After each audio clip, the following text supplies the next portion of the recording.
সিলেটে মাদকবিরোধী বিশেষ অভিযানে ৬ জনকে আটক করেছে আইনশৃঙ্খলা রক্ষাকারী বাহিনী।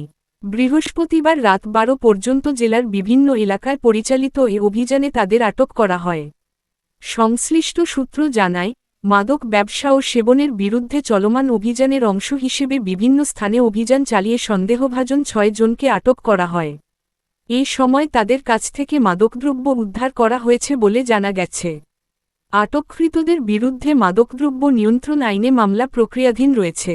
আইনশৃঙ্খলা রক্ষাকারী বাহিনীর কর্মকর্তারা জানান, মাদক নির্মূলে এ ধরনের অভিযান অব্যাহত থাকবে এবং মাদক ব্যবসায়ী ও সেবনকারীদের বিরুদ্ধে কঠোর ব্যবস্থা গ্রহণ করা হবে।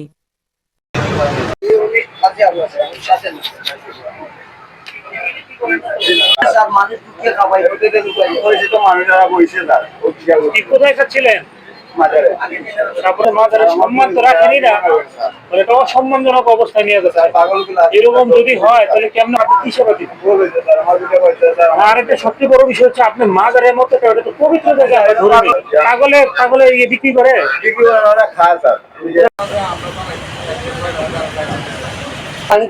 ওদের সাথে আমি মোমবাতির দোকানে মানুষ ঢুকে হারাই উঠে গেছে।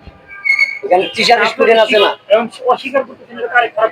স্যারেরা জিজ্ঞাসা পারেন স্যার, স্যারেরা জিজ্ঞাসা পারেন স্যার, আমাদের কিছু পায় না। আপনি ওইগুলো পানপুর থেকে না, এগুলো একটু মনে করেন মাঝে মধ্যে ঘরে পাওয়া যায়। নম্বর নিজের কিছু কিছু শাখা কি আছে, কাজের কি আছে, টাইটেল কর্মকার কর্মকার পুরো নাম বলবেন।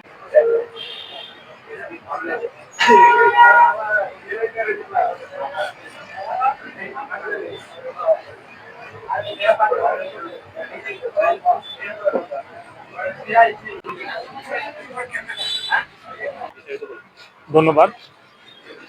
আমরা জানেন সিলেটের মাননীয় জেলা প্রশাসক মোহাম্মদ সারোয়ার আলম স্যারের প্রত্যক্ষ দিক নির্দেশনা এবং আমাদের এখন বর্তমানে শাহপুরান থানার আমাদের সম্মানিত পুলিশ সদস্যরা ওনাদের প্রত্যক্ষ সহযোগিতায় আমরা মাদক দ্রব্য নিয়ন্ত্রণের জন্য বিশেষ অভিযান পরিচালনা করছি। বর্তমানে এখন পর্যন্ত আমরা ৬ জনকে ধরতে পেরেছি হাতে নাতে এবং তাদেরকে মাদক দ্রব্য নিয়ন্ত্রণ আইন ২০১৮ অনুযায়ী বিভিন্ন ধারায় তাদেরকে আমরা কারাদণ্ড এবং অর্থদণ্ড দুটি প্রদান করেছি।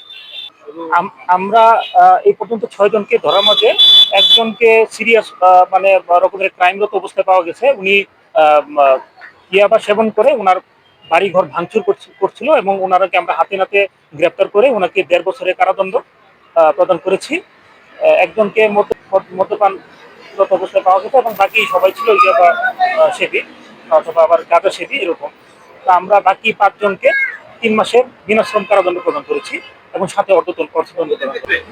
আমরা বিশেষ অভিযান শুরু করা হয়েছে গত মাসের ৩১ তারিখ থেকে এবং আমাদের এই অভিযান যতক্ষণ না পর্যন্ত আমাদের সিলেট একটা সুন্দর, আমাদের যে এরকম আকাঙ্ক্ষা সুন্দর একটা পরিবেশ, এটা আসার আগ পর্যন্ত আমাদের এই অভিযান সবসময় চলমান থাকবে জনস্বার্থে। ধন্যবাদ।